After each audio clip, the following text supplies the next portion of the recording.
Bonjour à tous, donc nous revoici pour un tirage des énergies du week-end.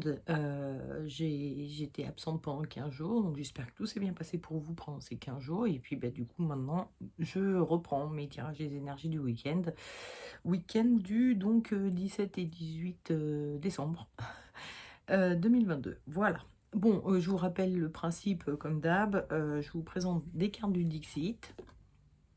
Commençons par la première, que je vous montre d'abord visuellement, puis ensuite je vous expliquerai un petit peu ce que j'en ai vu, ce que j'en ai pensé, etc. Vous pourrez choisir la carte qui vous convient le mieux, qui vous paraît la plus approchante de votre propre situation actuelle.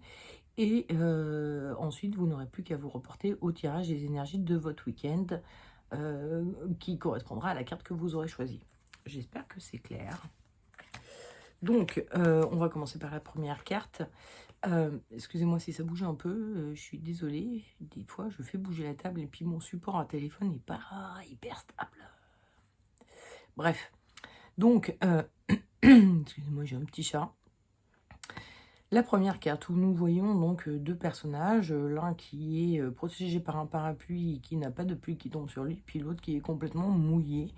Ça m'a vraiment fait penser au fait d'avoir des outils de protection, d'avoir des solutions pour être dans le soleil dans sa vie, entre guillemets. Pardon. Et tandis que en face de vous, vous avez des personnes qui se prennent les tempêtes dans la tête et vous savez pas trop comment leur expliquer comment vous avez fait pour obtenir ces outils, quoi. Vous avez des outils, mais vous savez pas trop comment les partager. Donc, si vous avez des personnes dans votre entourage que vous sentez un peu dans la tempête et que vous savez ce que vous feriez pour en sortir, mais que vous savez pas comment partager vos outils et que le fait que vos outils ne fonctionnent pas pour eux, ben voilà, c'est la carte qu'il faut que vous choisissiez. Excusez-moi, je suis un peu fatiguée, je crois, je n'arrête pas de bafouiller.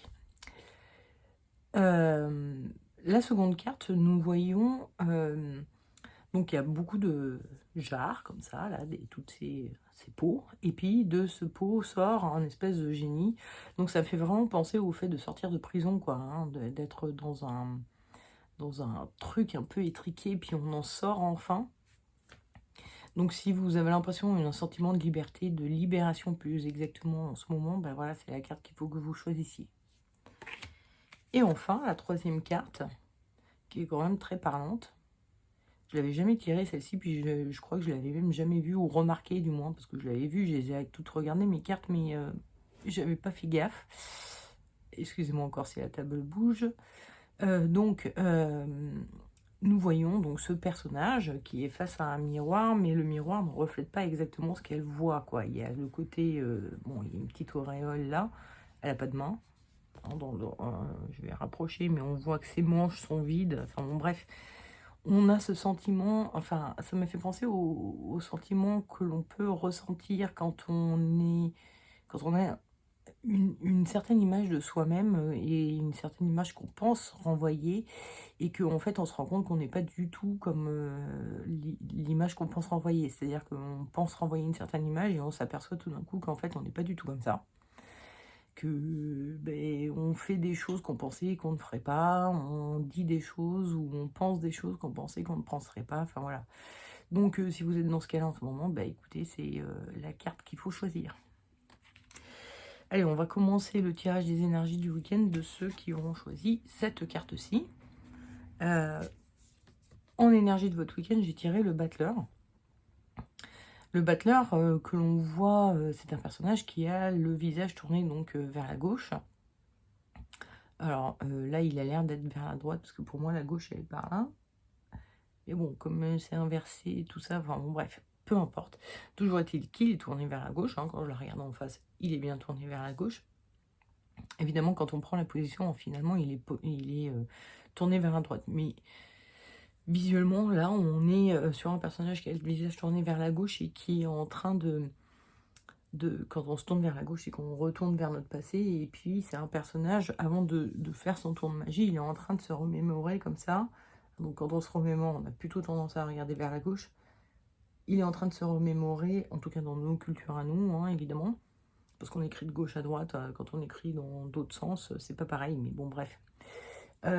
Toujours été, il est tourné vers la gauche, donc il est en train de réfléchir et de se dire, alors, comment moi j'ai fait pour obtenir mes outils de protection, comment j'ai fait, d'essayer un peu de se rappeler comment on a accédé à ces outils de façon à pouvoir les ressortir à l'autre, quoi, hein. C'est un peu ça. Donc vous êtes ce week-end un peu en train de réfléchir à comment vous pourriez présenter les choses de la façon dont on vous les a présentées à vous, pour que vous les accédiez, enfin, non, acquériez.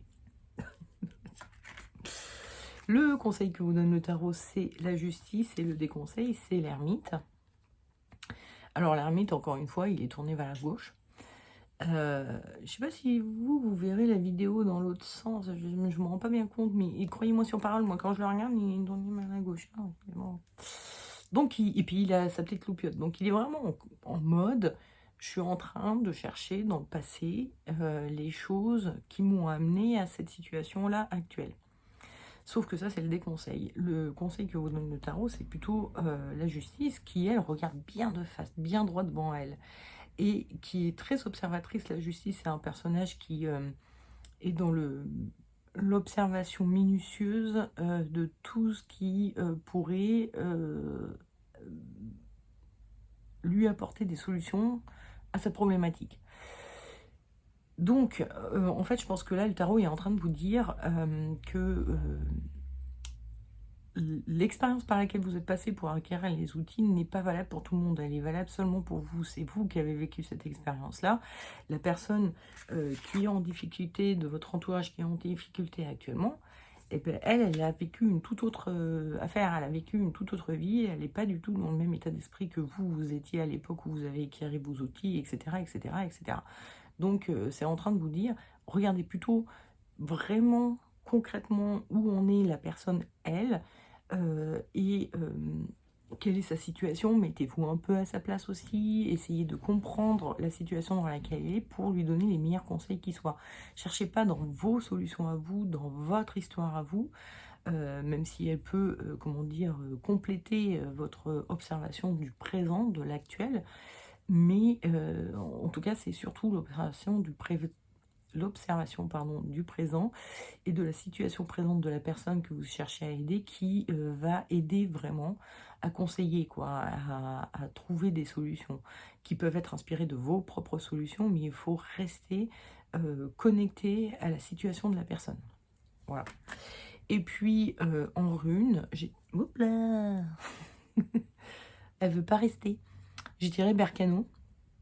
Berkano, qui est une rune qui... j'ai toujours ce problème. Il faudrait que je mette un petit truc là. Bref. J'ai toujours ce problème parce que si je me mets sur mes genoux, bon voilà, la rune vous la voyez à peine. Si je veux la voir bien en face comme ça, bah, c'est un peu compliqué pour moi. Mais bon, bref.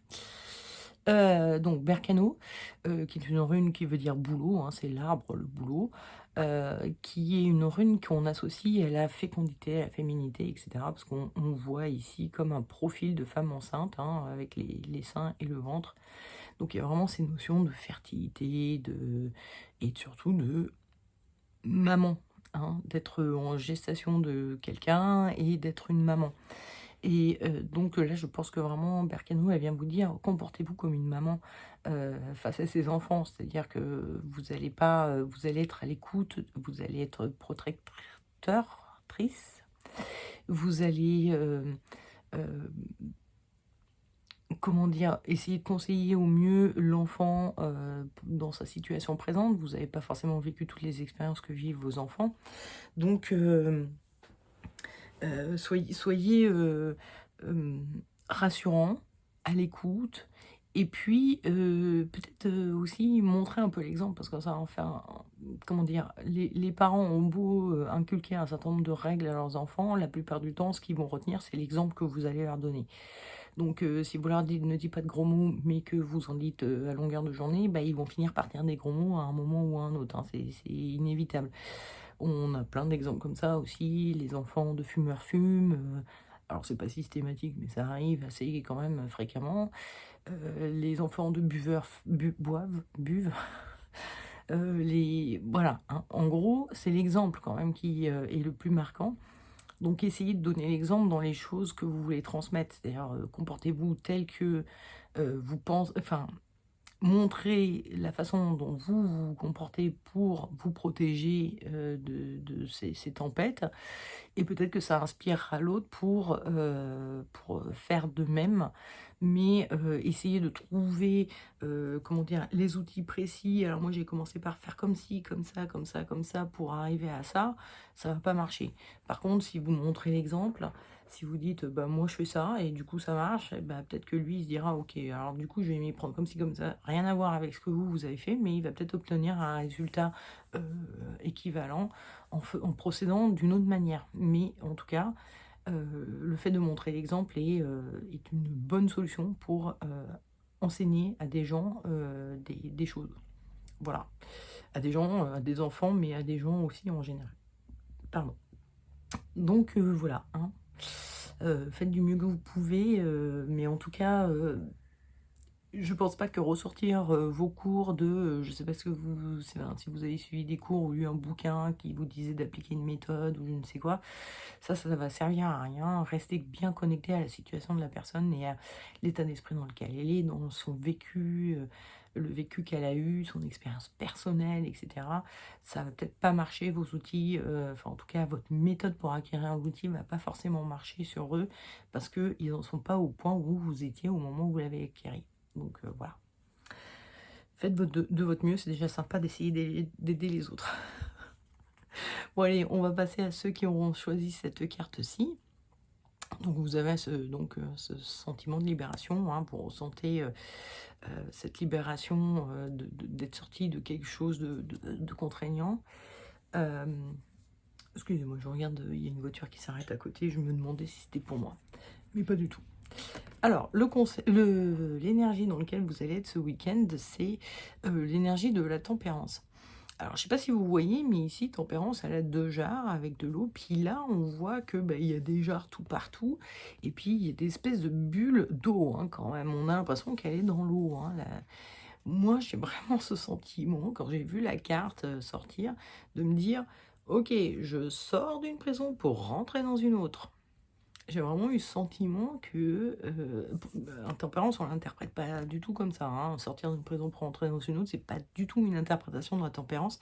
Mais c'est au vu de cette carte-là, je me suis dit, what? Il y a quand même des jarres tout partout, de l'eau, machin. Est-ce que on serait pas en train de se libérer d'un truc et de se rendre compte qu'on est encore enfermé, mais dans un autre truc? Et en fait, c'est souvent ce qui se produit d'ailleurs quand on est... comment dire, en phase de libération, en phase de travail sur soi, etc., etc. C'est qu'on déverrouille un truc, puis on se rend compte qu'il y avait encore un autre verrou au-dessus et qu'il va falloir déverrouiller lui aussi. Et puis en fait, on est bourré de verrous et on est bourré de prisons internes, de prisons personnelles. Et effectivement, quand on s'en libère d'une, on se rend compte qu'il y en a une autre derrière, malheureusement. Donc voilà, c'est normal. Et vous êtes un peu en train de vous rendre compte de ça, quoi. Le conseil que vous donnez, le tarot, c'était l'ermite, et le déconseil, c'était la force. L'ermite, c'est un personnage qui est plutôt vieux, âgé, qui va à tâtons, il est là avec son bâton, il est en train de tâter le terrain avant de faire le moindre pas, il regarde bien avec sa loupiote si il peut faire le prochain pas, tandis que la force, elle est plus en mode, bon, c'est bon, j'y vais, je mets, comment dire, la gueule dans le loup, non, je sais plus comment on dit. Je crois que je suis en train d'inventer une expression. Bref, il va un peu en mode forcené, quoi. Et le tarot est donc en train de vous dire, essayez de pas trop forcer les choses. Les choses doivent se faire étape par étape. Allez-y doucement, tranquillement. C'est normal de rencontrer de nouveaux verrous après en avoir fait sauter un. C'est normal, c'est normal. Il faut y aller petit à petit. C'est comme ça qu'on évolue. Donc voilà, hein, soyez pas trop impatient et trop... comment dire, frustré de vous rendre compte que en fait vous pensiez vous êtes libéré et puis finalement vous n'êtes pas totalement libéré, c'est normal, ça prend du temps. Et puis en rune, j'ai tiré Ourouz, Ourouz qui est inversée. Hein, normalement, elle se présente comme ceci, Ourouz. Hop. Alors, je sais pas si on voit super bien, mais c'est un espèce de dessin comme ça. Voilà, hop. Et bon, bah, là, elle est inversée. Donc Ourouz, c'est une rune qui veut dire l'auroch. L'auroch, c'est un ancien bovin qui n'existe plus, qui a été décimé, non, qui est disparu. Je sais pas du tout. Je pense qu'on l'a un peu chassé, mais en fait, j'en sais rien. Donc, je vais pas vous dire de conneries, mais bon, bref, c'est un animal disparu. C'est un bovin qui était très puissant, très fort, et donc qui, à l'époque où les runes sont nées, existait toujours. Donc, c'était un, un bovin qui représentait la force, la vitalité, quelque chose de vraiment très énergique. Et là, elle est inversée, donc ça veut dire, je pense, que la rune est en train de vous dire euh,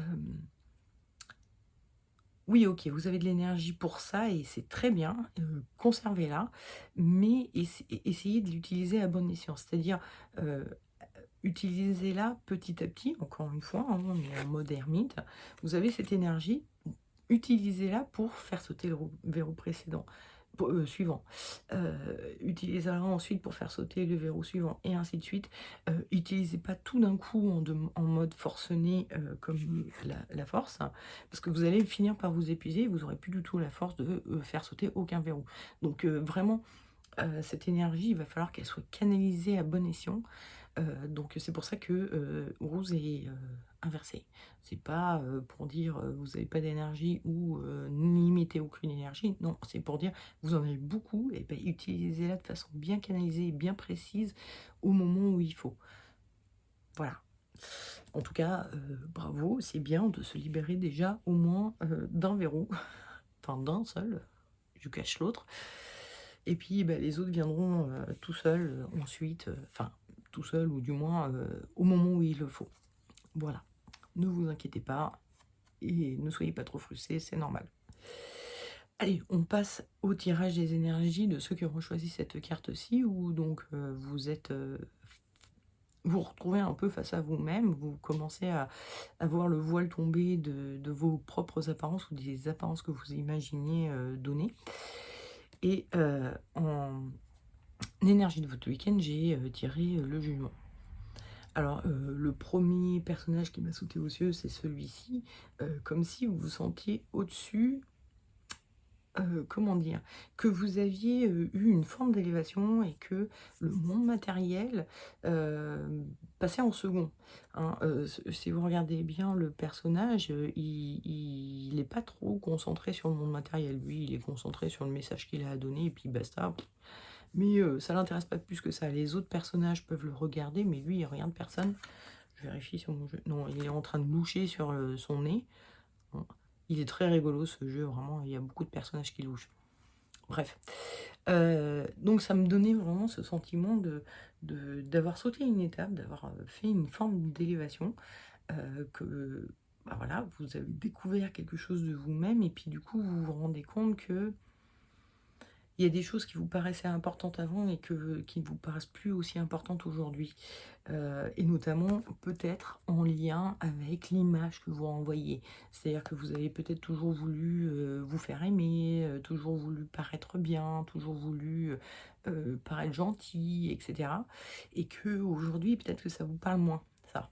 Et que vous vous dites, non mais attendez, moi, ce qui m'intéresse, c'est avant tout d'être heureux et d'être moi-même.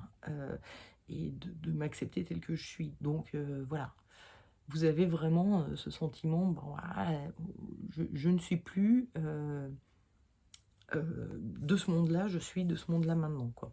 Alors pas en mode, on est d'accord, vous restez un être humain, hein, vous n'êtes pas un ange, vous n'êtes pas un dieu vivant ou je ne sais quoi. Bref, vous avez compris. Le conseil que vous donne le tarot, c'est le pape. Et le déconseil, c'est l'impératrice. Alors, l'impératrice, c'est un personnage qui est quand même très connecté au monde matériel, justement, parce qu'elle a ses objets là qu'elle garde précieusement, elle a une forte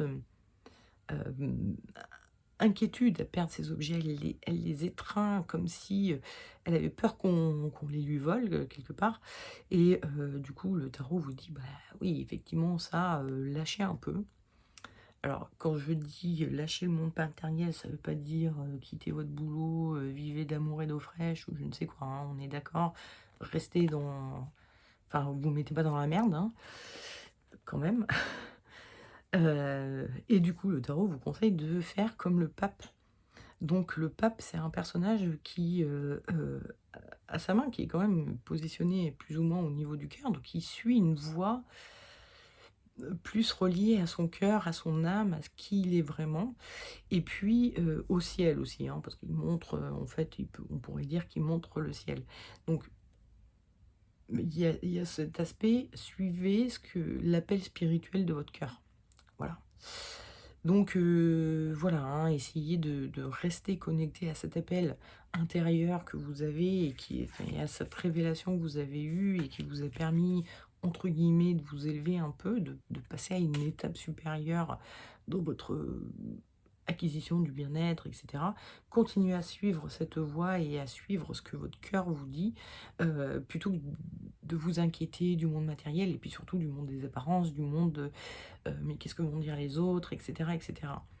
On n'en est plus là, vous en êtes plus là, donc c'est bon, vous pouvez laisser tomber ces considérations-là et rester sur votre voie de cœur. Et puis, en rune, j'ai tiré, alors attendez, on la voit pas bien là, parce que je cache la moitié de la rune. Otala, Otala qui veut dire famille. J'essaie de vous la montrer bien. Famille, donc on est sur... alors ça veut dire famille, ça veut dire héritage, ça veut dire nos racines. Et peut-être que les runes sont en train de vous indiquer, essayez de regarder un petit peu, parce que effectivement, notre éducation va avoir tendance à engendrer les éventuels blocages que l'on peut avoir, et puis surtout les éventuelles images qu'on peut avoir de soi-même. Alors, parce que je vous rappelle que là, on est vraiment sur des questions d'image de soi. Parce que quand on était enfant, on nous disait oh là là, t'es comme ci, oh là là, t'es comme ça.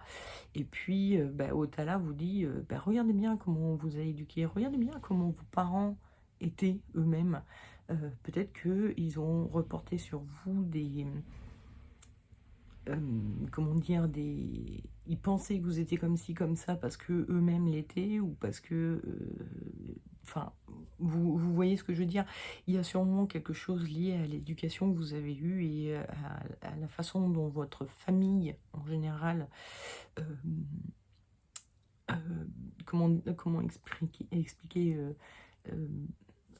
enfin l'éducation générale de votre famille, c'est-à-dire la culture familiale, voilà.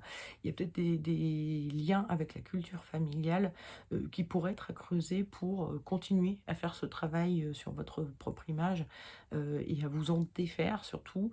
Non pas que toute votre éducation soit rejetée, hein, on est d'accord, mais il y a peut-être des choses sur lesquelles vous pouvez revenir en tant qu'adulte, grande personne, vous dire « Ok, moi on m'a dit ça quand j'étais enfant, mais est-ce que c'était vraiment vrai? Non, pas forcément. Et en tout cas, celui que j'étais enfant, c'est peut-être pas celui que je suis aujourd'hui, donc je suis peut-être pas obligée de continuer à croire tout ce qu'on me disait enfant, etc. etc. » Donc voilà, faites ce petit travail sur la façon dont on vous faisait penser que vous étiez quand vous étiez enfant, sur votre culture familiale, etc., qui vous aidera du coup à aller un peu plus loin, hein, dans votre travail sur votre image.